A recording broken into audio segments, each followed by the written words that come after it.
नमस्कार, मैं हूं राजीव रंजन नाग और आप देख रहे हैं न्यूज़-टेक 24x7.com। हम और आप जिन्हें बैकवर्ड बिहारी बोलकर अपने चेहरे पर एक घटिया सा आकृति उकेरते हैं, यही समुदाय अगले सप्ताह 7वीं बार बिहार में सत्ता सौंपने जा रहा है। यह समुदाय जाति संस्कार से भले ही बैकवर्ड समुदायों में शामिल है, लेकिन उनमें राजनीतिक समझ हम आपसे अधिक है। 13 करोड़ की आबादी वाले बिहार में यही समुदाय पिछले 3 दशक से भी अधिक समय से सत्ता पर काबिज है। 13 करोड़ आबादी में इनकी संख्या 36% है। अन्य पिछड़ी जातियों के साथ जिसमें हम एक्सट्रीम बैकवर्ड कास्ट को जोड़ दें तो इनकी संख्या 63% हो जाती है और ये किंग मेकर के भूमिका में आ जाते हैं। राजनेता उनके दहरी पर मत्था टेक रहे हैं और रहम की गुहार कर रहे हैं, उनकी गालियां सुन रहे हैं, वे मतदाताओं के हाथों पीट रहे हैं, खदेड़े जा रहे हैं, गांव और गलियों से भागने के लिए मजबूर किए जा रहे हैं। वे जान बचा कर भाग रहे हैं इसलिए कि उन्होंने वायदे पूरे नहीं किए और 5 साल बाद वो अपने इलाके में प्रकट हो रहे हैं। जेन जी की तर्ज पर वे देश के 38% आबादी में शामिल हो गए हैं। वे अधिकारों के प्रति जागरूक हो गए हैं। शायद इसलिए भी केरल, आंध्र प्रदेश की तुलना में बिहार में सर्वाधिक ग्रेजुएट हैं। आती जाती सरकारें इन्हीं को ध्यान में रखकर नीतियां और कार्यक्रम बनाने को मजबूर होती हैं।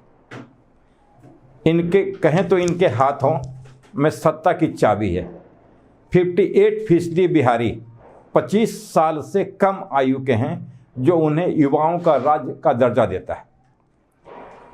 बिहार में 33 सालों से पिछड़ी जातियों के मुख्यमंत्री बनते आ रहे हैं, चाहे वे लालू प्रसाद यादव हों, राबड़ी देवी हों या नीतीश कुमार। इन सभी समुदायों से, या ये कहें कि ये सभी इन्हीं बैकवर्ड समुदायों से हैं। देश में सर्वाधिक ग्रेजुएशन करने वाली लड़कियों वाला बिहार केरल से आगे है। बिहार के राजनीति और गठबंधन के लिए ये समुदाय चीफ मिनिस्टर की कुर्सी तक पहुंचने वाला एक तरह से नियोक्ता है, एम्प्लॉयर है। सभी राजनीतिक दलों ने मतदाताओं को रंगीन सपने दिखाए हैं।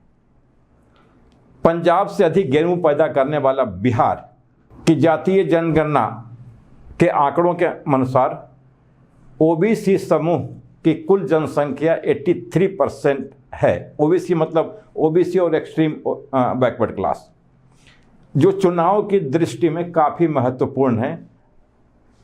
ओबीसी में भी 14.26% आबादी के साथ यादव आगे हैं। वहीं मुसलमानों की आबादी भी लगभग 18% है। कुल मिलाकर यह आंकड़ा 31% है। सरकार बनने में यह समुदाय खासा अहम भूमिका निभाते हैं। महाराष्ट्र और गुजरात की तुलना में सर्वाधिक IIT क्रैक करने वाला बिहार विधानसभा चुनाव के मुकाबले में जातियों के वर्चस्व का शिकार है। यह राजनीतिक विकास से नहीं बल्कि ठाकुर, भूमिहार, यादव, कुर्मी, कोयरी, धानुक जैसी जातियों की ताकत से तय होती है। नीतीश कुमार, तेजस्वी यादव और प्रशांत किशोर जैसे नेता भी अपनी रणनीति इसी सामाजिक समीकरण को देखकर तय करते हैं। बिहार में अगड़ी जातियां की आबादी 10% है, लेकिन वे अब भी 30% MP और 26% विधायक चुनने में निर्णायक भूमिका निभाते हैं।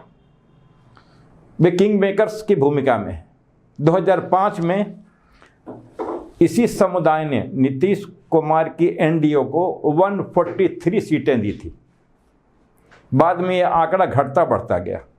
1910 में यह बढ़कर 70% हो गया और 2006 सीटें मिली। लेकिन 2015, में इसका ग्राफ नीचे आ गया।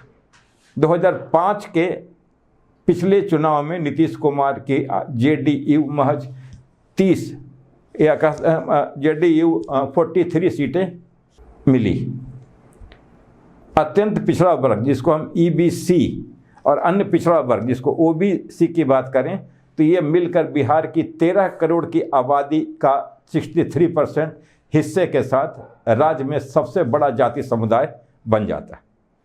लेकिन जिस बड़े पैमाने पर प्रशांत किशोर की जन स्वराज पार्टी को जन समर्थन मिलता है या मिलता दिख रहा है, उससे ये आभास मिलता है कि बिहार विधानसभा चुनाव में उनकी पार्टी दोनों गठबंधनों के लिए चुनौती पैदा कर सकती है। ये समुदाय राजनीतिक दलों के लिए आकर्षण है। ये वर्ग अब राजनीतिक समीकरणों के हिसाब से नफा नुकसान देखकर वोट करता है।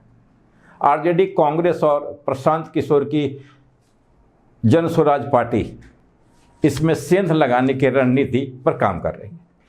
आरजेडी ने मंगनी लाल मंडल को प्रदेश अध्यक्ष बनाकर और अभय कुशवाहा को लोकसभा में पार्टी का नेता बनाकर आरजेडी ने राज्य में एक बैकवर्ड समुदाय को सम्मान देने की कोशिश की है और शायद उन्हें उम्मीद है कि इससे उन्हें इस चुनाव में उसका असर पड़ेगा। कांग्रेस ने राजेश राम को पीसीसी प्रेसिडेंट बनाकर राज्य में दलित समुदाय को अपने पक्ष में करने की कोशिश की है। अगड़ी जातियां फिलहाल भाजपा के प्रति अपना समर्पण छोड़ने के मूड में नहीं है। तमिलनाडु और कर्नाटक में 37% बिहारी छात्रों के बदौलत चल रहे एजुकेशनल इंस्टीट्यूशंस में इसलिए दाखिला रेट अधिक है क्योंकि बिहार में शिक्षा व्यवस्था पर राजनीति हावी है। महागठबंधन ने अपने संकल्प या फिर प्रण पत्र में महिलाओं, पिछड़े युवाओं पर फोकस किया है। कह सकते हैं कि पिछड़े वर्ग पर खास नज़र रखा गया है और महिलाओं को 2500 रुपये मासिक वजीफा भी इसी का हिस्सा है। इन्हीं कारणों से इंडिया गठबंधन ने वीआईपी के मुकेश साहनी को उप मुख्यमंत्री बनाने का फैसला किया है ताकि इसे भी मतों को साथ लाकर पार्टी को नफा मिल सके। ईसीबी में किसी भी जाति का अकेला 3% फीसदी है। मुस्लिम समुदायों में जुलाहा ही एकमात्र ऐसी जाति है जिसकी मौजूदगी 3.5% है। जातियां खासकर पिछड़ी जातियों के आसपास घूमती है। बिहार के राजनीति पिछड़ा समुदाय सत्ता की चाबी सौंपेगी। आज के वीडियो में बस इतना ही। नमस्कार। हमारे चैनल को सब्सक्राइब करिए, शेयर करिए। बहुत शुक्रिया आपका। नमस्कार।